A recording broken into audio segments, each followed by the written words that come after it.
Good evening, I'm David Suntup, and this is your 3-minute Sports Blitz. We begin tonight with breaking news from the Onondaga County District Attorney's Office. According to DA William Fitzpatrick, charges cannot be brought against Bernie Fine because the statute of limitations has passed. During his press conference, Fitzpatrick called the first two accusers credible. Fitzpatrick also made personal statement to Bobby Davis, saying, "Bobby, I'm sorry it took so long. We will continue to update you as we get more information."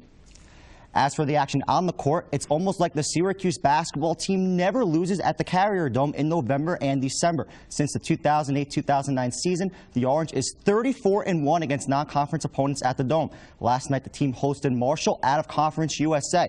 Fab Melo and Rakeem Christmas trying to make sure the Orange stays undefeated, and they're off to a good start. Waiters with the steal in transition, and he flushes it down hard. Waiters led the way with 15 points. That put SU up 8-6 early on. Later in the half, Brandon Trish with one of SU's 12 steals. He lays it in off the glass for 2 as SU goes into halftime up by 13 points. Later on in the game, Scoop Jardine with a pretty feed to Fab Melo. He slams it down with authority. The Cuse holds on to win this one 62-56 and improves to 9-0 on the season. Scoop Jardine said this one was a hard-fought victory for the Cuse. We knew they was going to come in here and be physical and try to beat us on the backboard, and they got a lot of athletic guys, and I'm just happy we got the win because this is a tougher game than the Florida game because these are games that's really not easy to get up for.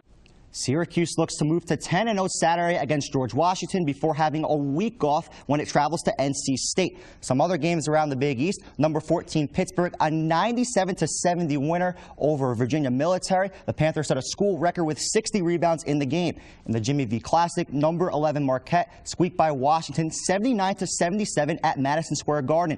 Golden Eagles forward Jay Crowder drained a three-pointer with 6 seconds left to clinch the victory. Meanwhile, the Orange women's basketball team opens up Big East play at the Carrier Dome tonight against West Virginia. SU started off 6-0, but is coming off a winless weekend in Hawaii after losses to Arizona and BYU. But the good news for Coach Hillsman and the Orange, the game is at the Loud House. SU is 2-0 against West Virginia at home under Hillsman, including a 19-point upset win over the 8th-ranked Mountaineers 2 years ago.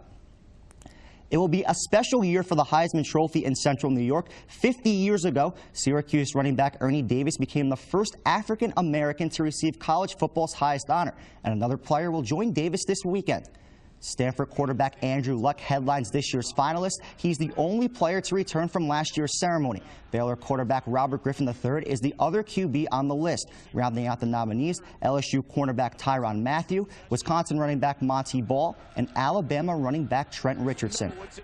And finally tonight, a familiar contestant is back in the Albert Pujols sweepstakes, the only team Pujols has ever played for. According to ESPN, the St. Louis Cardinals have offered the 3-time NL MVP a 10-year, $220 million deal. It's identical to the contract the Miami Marlins offered him earlier in the week. When Pujols signs, he'll be the 3rd richest player in baseball history, behind only the 2 contracts signed by Alex Rodriguez. That's all for sports. I'm David Suntup. Have a